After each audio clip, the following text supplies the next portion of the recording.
मैंने अपना बाप खो दिया। मैंने अपना दुनिया का सबसे बड़ा, दुनिया में सब कुछ मिलता है लेकिन माँ बाप नहीं मिलते। मैं जम्मू वालों को, मैं पूरे हिंदुस्तान वालों को सिर्फ यही कहूँगा कि प्लीज़ इस महामारी को मजाक मत समझो। गवर्नमेंट मेडिकल कॉलेज जम्मू की मॉर्चरी के बाहर एक व्यक्ति, जिसका ये कहना है कि वो खुद भी कोविड पॉजिटिव है, उनका पूरा परिवार कोविड पॉजिटिव है, वो ये इल्ज़ाम लगाते नजर आए कि उनके पिताजी की ऑक्सीजन सैचुरेशन ड्रॉप हुई थी।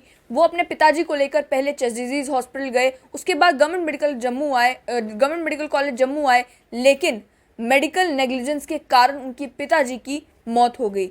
जब पूरा परिवार कोविड पॉजिटिव था, उसके बाद वो मॉनिटर कर रहे थे कॉन्स्टेंटली कि उनके पिताजी की ऑक्सीजन सैचुरेशन कितनी है, ऑक्सीजन की जब ज़रूरत पड़ी तो उन्होंने कहीं से ऑक्सीजन सिलेंडर अरेंज किया। ये सब बातें उन्होंने कही। पहले आप ध्यान से सुनिए कि वो व्यक्ति क्या कह रहे हैं।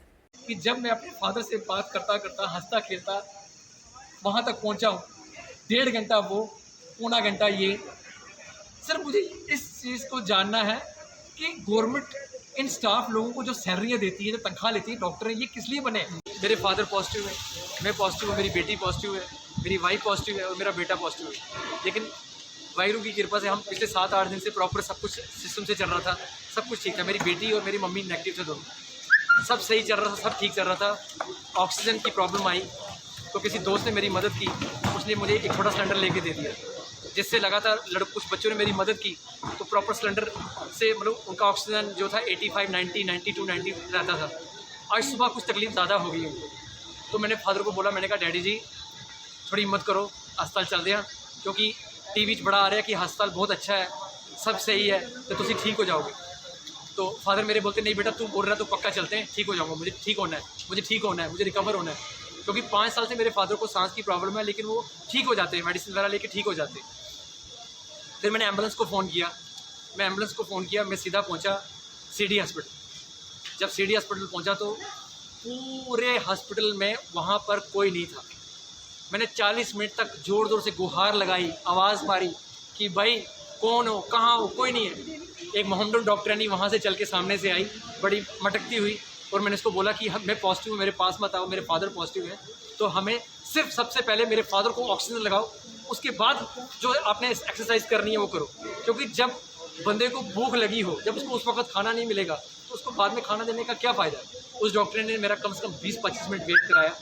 उसने बोला ये वो, कोई अटेंडेंट कोई कुछ नहीं आया, ना वो बाहर लेके गए। ऐसे करते करते मेरा 1 घंटा लोगों ने मेरा वेस्ट कर दिया। 1 घंटे के बाद वो डॉक्टरानी मुझे ये पर्ची स्लिप हाथ में दे रही है, ये स्लिप दे रही है, कहती है एक काम करो, यहाँ पर प्रॉब्लम, यहाँ ऑक्सीजन नहीं है, यहाँ दिक्कत है, तो आप मतलब उन्होंने अपने सिर से बला को टालना था। बोला आप मेडिकल कॉलेज जाओ, वहाँ आपके फादर को सब कुछ मिल जाएगा। फिर उसने क्या किया, मेरे सामने doctor Rajeshwar, supervisor CD hospital, सबसे गंदा और निहायती गंदा आदमी। मैं आप सबको बोल दूं कि आज मेरे बाप की अगर मौत हुई है उसमें राजेश्वर का भी हाथ है। Rajeshwar he knows me, he is very close friend of mine. मैंने उसको रिक्वेस्ट भी की थी, मैंने कहा डॉक्टर साहब मेरे, कहता कोई बात नहीं, लेकिन उसने उस डॉक्टरानी को बोला कि इसको वहाँ से शिफ्ट करके यहाँ भेज दो। अगर वो चाहता, उसके पास मेरा नंबर था, मुझे कॉल कर सकता था, अजीत टेंशन नहीं ले बेटा, तू आ जा, मैं वहाँ पर हूँ। उसने मेरी कोई मदद नहीं की। मैं वहाँ से हिम्मत रख के पहुँचा मेडिकल कॉलेज। जब मेडिकल कॉलेज पहुँचा मैं अकेला था, कोई नहीं था, मेरे अपने हौसले बुलंद थे, मुझे पता था कि मैं अपने फादर को बचाऊँगा। 5 साल से फादर को बचाता आ रहा हूँ। कोविड की वजह से मेरा फादर नहीं मरा इन हॉस्पिटल की लापरवाही की वजह से। उसके बाद फिर जब मैं यहाँ पहुँचा तो यहाँ CEO जो थी, जो भी औरत बिठाई थी, मैंने उसको चीख के बोला भाई मेरे फादर सेक्रेटरीट में हेल्थ एंड मेडिकल एजुकेशन में रिटायर हुए हैं, माँ मेरी सुपरवाइज़र है, हमने ज़िंदगी भर खिदमत की है मेरी पूरी फैमिली ने। आज सिर्फ मेरे फादर को ऑक्सीजन चाहिए, अभी बाकी फॉर्मेलिटीज़ बाद में करना। उसने मेरी कोई नहीं सुनी, कोई सपोर्ट नहीं की। उसने बोला ये मैं खड़ा रहा, मैंने उसकी परवाह नहीं की। मैं फिर भी हिम्मत रख के एक पर्ची बनाई। मैंने कहा चल लिख, इस पर लिख, तो उसने भी नहीं लिखा, उसने भी साइन नहीं मारा। फिर बड़ी मुश्किल मेरा साइन मार, तू सीओ में है, तेरे साइन चाहिए। उसने साइन किए, मैं ऊपर गया, 3 नंबर वार्ड पे ICU में गया।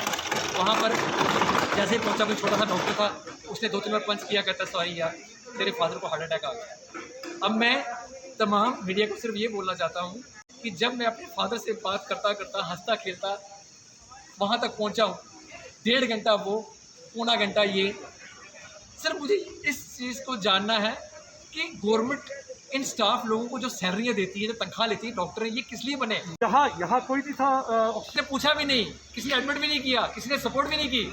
मैं अकेला लड़ता रहा। और आप बिलीव करोगे, डॉक्टर ने डिक्लेयर कर दिया, लेकिन फिर भी आधा घंटा मैं पापा को पंप करता रहा कि शायद वापस आ जाए। और मेरे पापा ठीक थे, मेरे साथ लिफ्ट तक बातें करते गए, कहते बच्चे तो टेंशन नहीं ले, तेरा पापा स्ट्रांग है। मेरे फादर हैंडीकैप्ड हैं, लेकिन आज मैं जो कुछ हूँ, मैं इस पूरे जम्मू कश्मीर का पहला बाप हूँ डांस का, जिसने डांस लाया।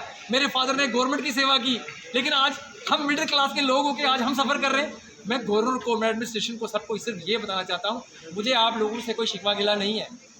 सिर्फ शिकवा गिला अगर है तो अपनी जो आपकी रिस्पॉन्सिबिलिटी है, जो आपका कर्तव्य है, उसको पूरा करो। आज एक अच्छा डॉक्टर जो होगा वो अच्छे से बात करेगा, पेशेंट ऐसे बच जाएगा। इन डॉक्टरों को या इन बड़े बड़े जो अफसरों को बात करनी नहीं आती कि किस तरह हमने ट्रीट करना है पेशेंट को। तो आज मैंने अपना बाप खो दिया, मैंने अपना दुनिया का सबसे बड़ा, दुनिया में सब कुछ मिलता है लेकिन माँ बाप नहीं मिलते। मैं जम्मू वालों को, मैं पूरे हिंदुस्तान वालों को सिर्फ यही कहूँगा कि प्लीज़ इस महामारी को मजाक मत समझो, इस महामारी को मजाक मत समझो। मेरे पे बीती है, डिस्टेंस रखो, सोशल डिस्टेंस रखो, मास्क पहनो, सैनिटाइजर करो और बिना वजह घर से मत बाहर जाओ। मैं आपके आगे हाथ जोड़ता हूँ, बाप मैंने खोया है। Pradeep ji, thank you very much, आपने टाइम निकाला। जब हमने जानने की कोशिश की कि इस बारे में गवर्नमेंट मेडिकल कॉलेज जम्मू के डॉक्टर्स का या फिर चेस्ट डिजीज हॉस्पिटल जम्मू के डॉक्टर्स का क्या कहना है कि असल में हुआ क्या था, तो जो इन्फॉर्मेशन मिली उसके अकॉर्डिंग चेस्ट डिजीज हॉस्पिटल में काम करे डॉक्टर्स का ये कहना था कि वो व्यक्ति जिसका नाम जोगिंदर सिंह बताया जा रहा है, जब उन्हें चेस्ट डिजीज हॉस्पिटल लाया गया तो उनकी ऑक्सीजन सेचुरेशन ऑलरेडी 57% थी। उसके बाद ये देखते हुए कि सिचुएशन बहुत ही गंभीर हो रही है, उन्हें immediately government medical college shift करने को कहा गया। गवर्नमेंट मेडिकल कॉलेज में भी पहले उन्हें इमरजेंसी में रखा गया और उसके बाद उन्हें वार्ड नंबर 3 में शिफ्ट किया गया। डॉक्टर्स का ये कहना है कि पेशेंट की जान बचाने की कोशिश की गई, लेकिन पेशेंट की जान नहीं बच सकी। अब देखना ये है कि जो इल्ज़ाम इस पेशेंट के बेटे लगा रहे हैं कि मेडिकल नेग्लिजेंस है एक कारण जिसके कारण उनके पिताजी की मौत हो गई, वो कोविड पॉजिटिव थे, और दूसरी तरफ जो गवर्नमेंट मेडिकल कॉलेज का चेस्ट डिजीज हॉस्पिटल का प्रशासन है वो ये कह रहा है, उनका ये कहना है कि पेशेंट जब अस्पताल पहुँचे तब ऑलरेडी उनकी स्थिति बड़ी गंभीर थी कि उनकी जान बचाना मुमकिन नहीं हो पाया। सच्चाई क्या है, सच्चाई तब मालूम चलेगी जब कोई इंक्वायरी ऑर्डर की जाएगी ये पता करने के लिए कि असल में हुआ क्या था।